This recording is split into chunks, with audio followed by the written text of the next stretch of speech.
Johne's gospel chapter 14:16-17. నేను తండ్రిని వేడుకొందును, మీ యొద్ద ఎల్లప్పుడూ ఉండుటకై ఆయన వేరొక ఆదరణకర్తను అనగా సత్య స్వరూపియోగ ఆత్మను మీకు అనుగ్రహించును. తండ్రి సత్యవంతుడు, యేసుక్రీస్తు వారు సత్యవంతుడు, అలాగనే సత్య స్వరూపైనటువంటి ఆత్మ పరిశుద్ధాత్ముడని దేవుని వాక్యం సెలవిస్తూ ఉంది. పిల్లారా, తండ్రి కుమార పరిశుద్ధాత్ములు సత్యములో ఉన్నటువంటి వారు.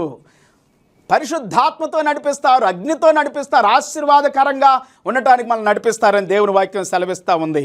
17వ వచనం, లోకము ఆయనను చూడదు, ఆయనను ఎరుగదు గనక ఆయనను పొందనేరదు. మీరు ఆయనను ఎరుగుదురు, ఆయన మీతో కూడా నివసించును, మీలో ఉండును.